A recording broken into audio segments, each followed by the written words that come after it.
Hello and welcome to Script and Pencils. This is the Comic Creator interview podcast for thecomiccrush.com. Hello to anyone listening on the podcast and hello to the YouTube audience out there. Today, I'm very lucky to be talking to Sydney Duncan, who is the writer of the wonderful Kill Whitey Donovan. Now, this book came out from Dark Horse over, was it 2019 and 2020 or 20? Yeah, so it's December. And is now out in trade form, so you can all pick that up. I've got my copies here in singles. I'm going to grab those just for a second. So that's the book. Wonderful comic. So Sydney, how did this idea sort of first start for you? Because it's kind of I want to say it's kind of a civil rights story, but wrapped in a kind of pulpy revenge story almost. How did this come about? Well, let's see. It's been a long time. I guess it's the genesis of the story sort of came to fruition. I had lived for a little while in England, actually, in the north. Okay. I went to school in Durham, Collingwood College. Just for a semester. And while I was there, I had this idea for a young adult novel, and then I wrote it, and my agent sold it. And so we had this deal for one book, and it was a weird kind of book deal because normally they'll like buy, if it's a trilogy, they'll buy all three, and then you're good. But they bought one, and then we were kind of waiting around to see how it would do, and it did pretty well. And so they're like, okay, we'll go with the other two. I had started in between book 1 and 2 this story about identity and like female empowerment, and since I'm from the southern United States, I'm from Alabama. Right. I'd always kind of had this desire to sort of take a look at the Civil War and from a different angle or whatever. And so I began this novel called, and it was this ridiculous, like, very literary and sort of introspective and very heavy. And it was called A Divine Labor. And I got probably about 3/4 of the way done with the book. And then I had to start turning out books in the young adult series that I had sold. So I had to set it aside. I was like, okay, fine, I'll set that aside. And I never came back to it. And then like years later, I'd met Kevin Gardner, who's the publisher at 12 Gauge Comics. I met him at a Comic-Con, and he was like hanging around. He had a few people there in support of 12 Gauge Comics, like I think Nathan Edmondson was there, and Afua Robinson, I think, was there. Anyway, so he kind of introduced me to some people, and I got to meet them because I had been at like the same Hollywood agency that he had been in. I was at Endeavor, and he was at William Morris, and they had merged. So I literally heard him like talking about this awful merger. It was a terrible merger, and it became William Morris Endeavor. And he ended up going to CAA, and I ended up going in another direction. But anyway, we're talking about it, and we just became friends. I couldn't believe 12 Gauge was based out of Alabama. And so he was married at the time. He is married.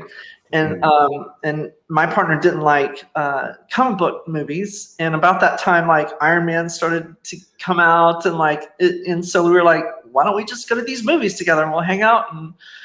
And so we would go to this awful Cajun restaurant and have a few beers, right? You want to have a few beers before you get into the Iron Man and into the Civil War and stuff like that. So we had a few beers and for years, a year's worth of MCU, probably at least like 2 of those phases. And I never pitched him anything. And he was like, one time we were like, 3 beers deep and before I think it was like, so I think Civil War is what we're going to see. It was that or Winter Soldier. I know it was one of the America films, but he's like, I'm looking for like, a female driven narrative. I was like, well, I got one. And so I just kind of like rambled on about a divine labor, but I didn't say the title because I knew it was a garbage title. And he's like, well, I like it. What's it called? And I just thought of it like off the top of my head. I was like, it's Kill Whitey. It's like, oh, okay. So, but he liked the pitch, and he called Brian Stelfreeze. Like, what do you think about this? And like, did the pitch, and Brian was like, I like it. And Kim was like, it's called Kill Whitey. And Brian was like, y'all are crazy. We'll have to mess with that title a little bit, but I like it. So yeah, we adjusted the title a little bit, the Kill Whitey Donovan, and it kind of softens the blow, I think, a little bit. But Yeah. it is what it is. I imagine it's a title that kind of only got more contentious over time, really, as you move from sort of 2008 into sort of 2016 and beyond. But it is a title that grabs you, and it kind of does give you an underlying sense of pulp, really. But that's I didn't find the book to be pulp. It was there's actually some interesting, fascinating ideas in there. Was it difficult kind of approaching the Civil War as a subject, being where you're from being from Alabama? Like, was it I don't know how it's treated in the US now, or how it's looked at. I'm not aware of that at all, and it's certainly not something we would have found out about in school here. Right. So, I mean, what was it like approaching that subject? Because of our target audience, we can rely on our ever faithful American education system and just assume that nobody knows anything about it whatsoever. So, we the Civil War is interesting in a lot of ways, but in those ways that it's interesting, it's fairly boring, or at least to me. I'm riveted by the politics behind it, by the things that were going on behind the scenes that led us there. The fighting is just war, and if war is interesting to you, then it's an interesting concept. But that's not what was interesting to me.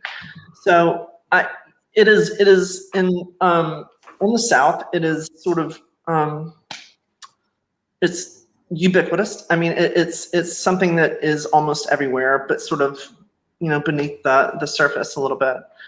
So everyone has like their ideas of it here, and to do like a Civil War book is not something that is is very original, I guess. I mean, it would be something that a lot of people would be familiar with. Sure. Been done in a lot of ways, right? And that time frame has been done in a lot of ways, and there are certain things that are interesting to me that I wanted to explore, though, relative to the women's perspective and race to an extent. I didn't want to talk about things that I don't know about, but I did want to talk a little bit about empowerment and societal expectations of somebody, and like what the parameters are of character, and like exceeding those or growing from those or becoming something else. So transition to an extent. I mean, that's basically what it is. So I was really keen to explore that, and I thought we could do it in an interesting way. And I feel like we accomplished that to some degree.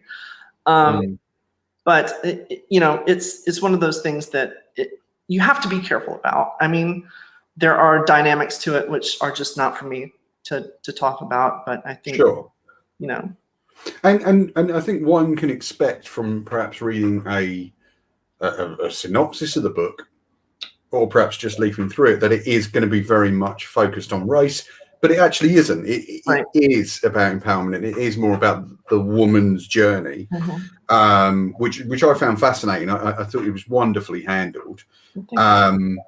And I just really enjoyed it. And also I like the kind of points that it makes where, which you don't often see, I guess, perhaps in fiction that is more heavily tilted towards women's stories, which is you can have a united, like as two women, you can have a united goal, but it doesn't mean you're going to be, you know, best pals forever. Right. It's like, you know, there's a certain almost, and I don't mean this in a disrespectful way, but there's a certain ruthlessness to it that I really kind of admired, and you particularly kind of see it in Hattie and her character, because I think her goals are a lot more, that they're kind of a lot more informed by the kind of anger and hatred she's had to put up with. Sorry, that's a very long-winded. I'm not really asking a question. It's just more a kind of observation.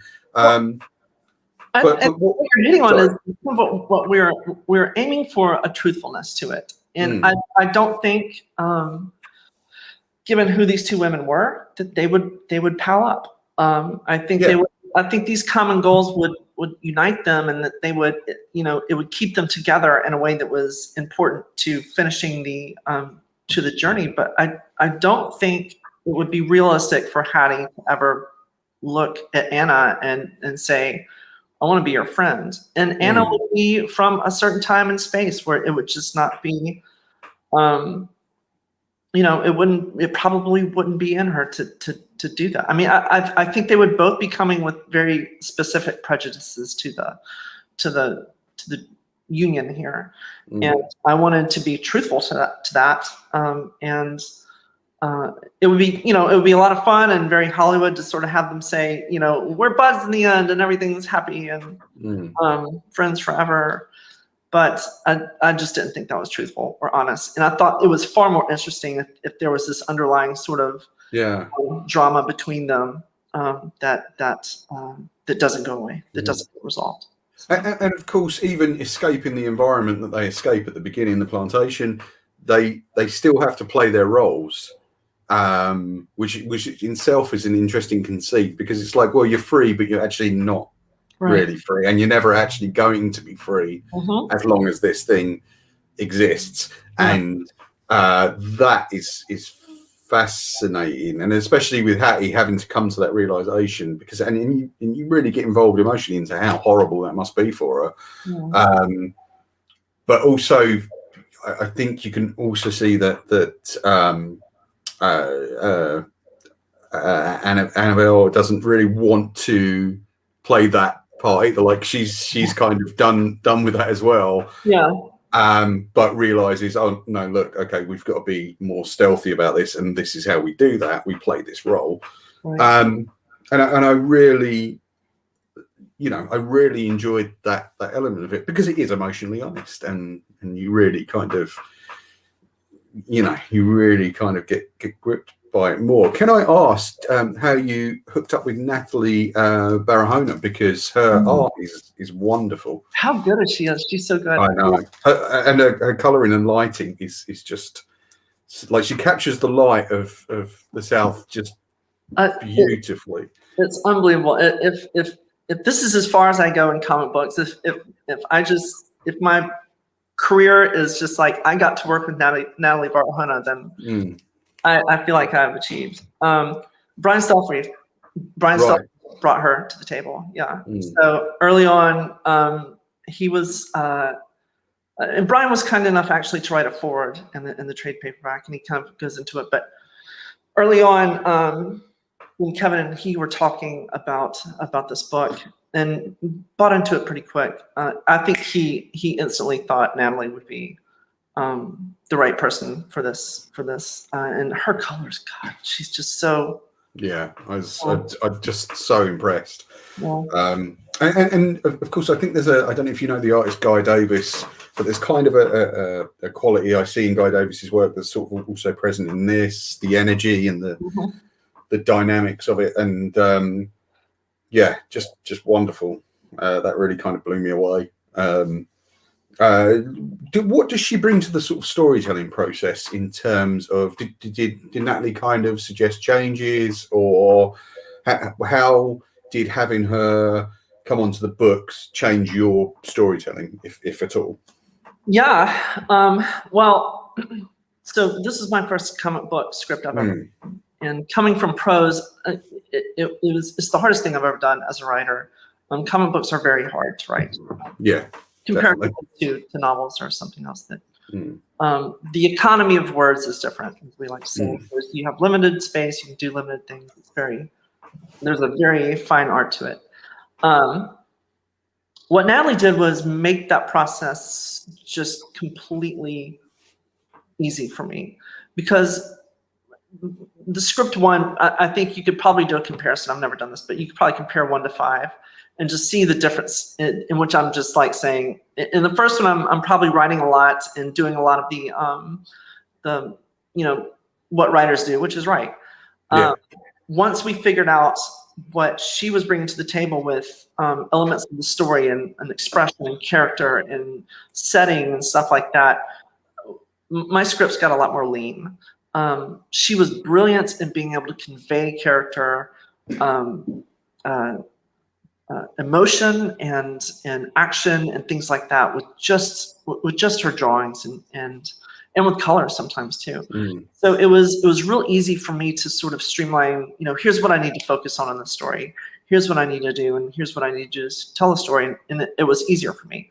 And then I would just hand her stuff and she would just do what she wanted to do with them, which I loved. I mean, a little bit of direction if it was important, but she kind of took it and ran with it and really sort of carried the book as far as I'm concerned. She was brilliant at being able to compose a story in her head and then lay it out onto the page. And such a brilliant storyteller.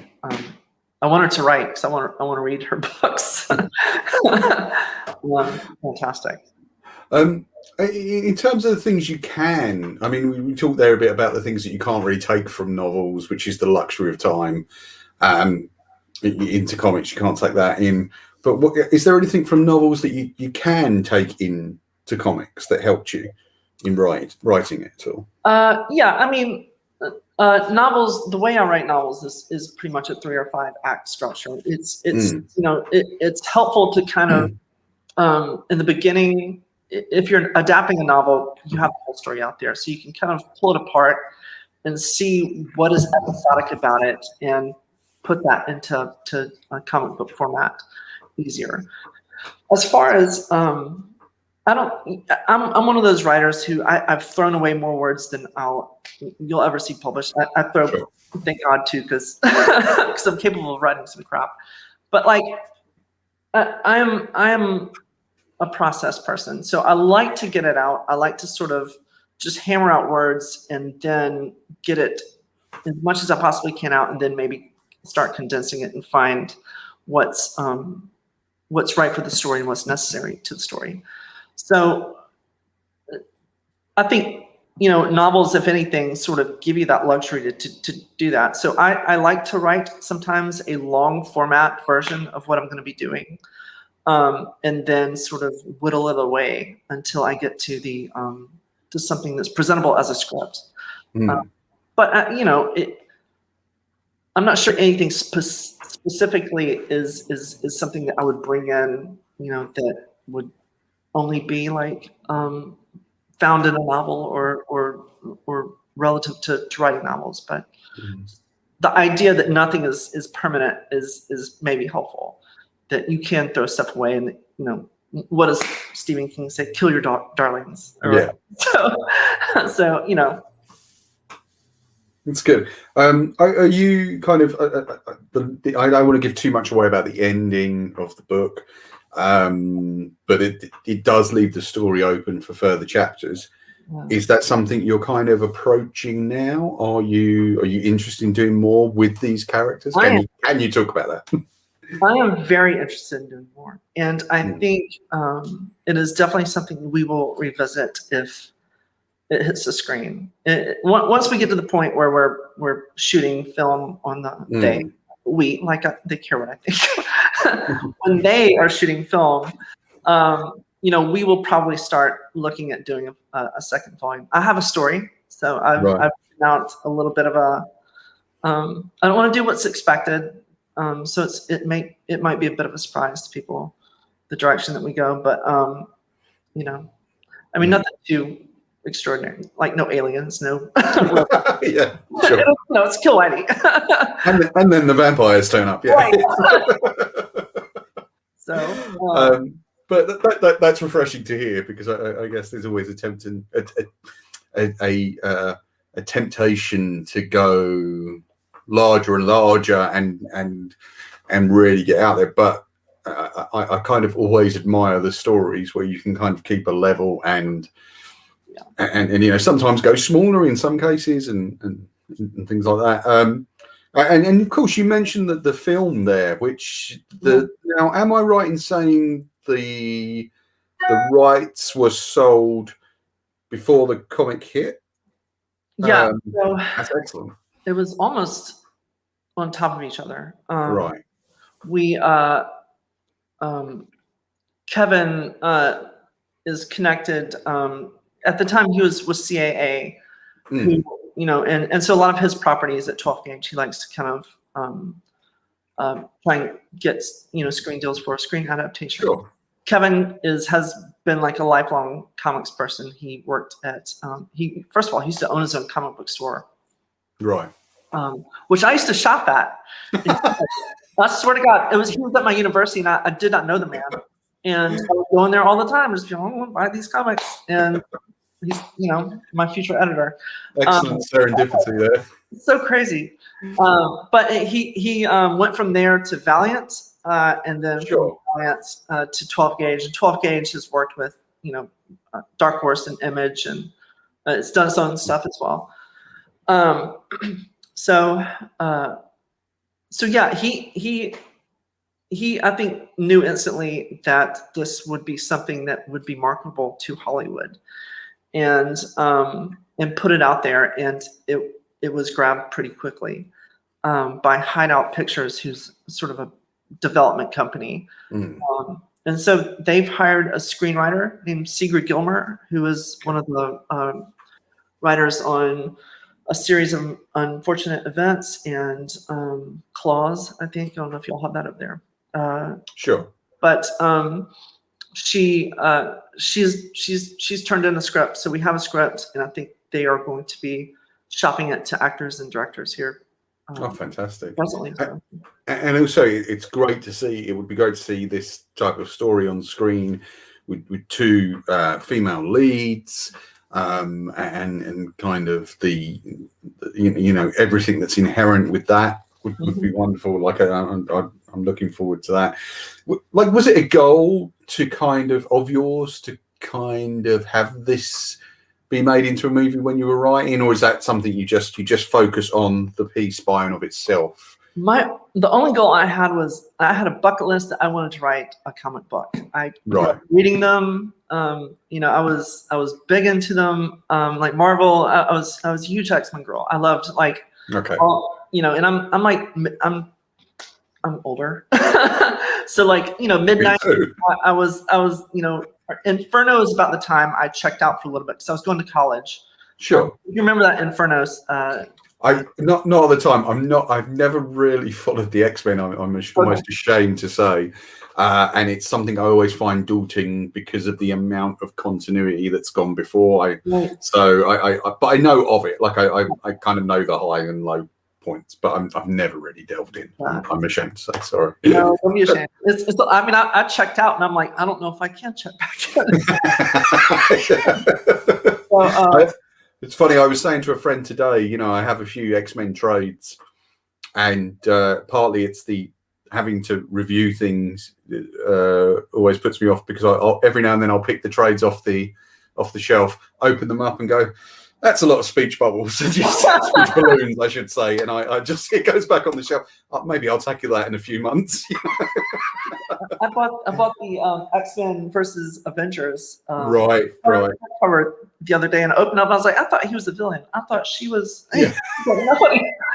Everyone's moved around, and it's just, I don't know. This is also one of the other things I love about books such as yours is they can be one and done. You can just pick it up off the shelf, read that, have a great experience, put it back on the shelf, and maybe you want to reread it next year or a year later, but you don't necessarily need to have read 16 things before it and 25 things after. So. I'd always want to write a comic book. But I mean, look, I'm not gonna lie to you here. Every writer wants that, movie deal, screen deal, or something like that. Sure. So it was a lot of fun for both those things to happen for me. And of course, I mean, and again, no disrespect to the publishers or the audience buying or anyone involved, but we know comics aren't the highest paid writing medium out there.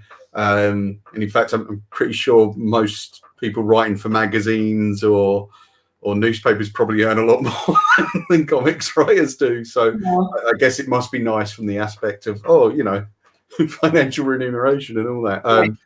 So I know there's a certain core part of the audience that feels, oh, well, if you want to write comics, you shouldn't write movie pictures. But I actually don't have a problem with it, because I think that sometimes that's the only real money a writer will see for their work. And it is hard work, as you point out. It's extremely hard work.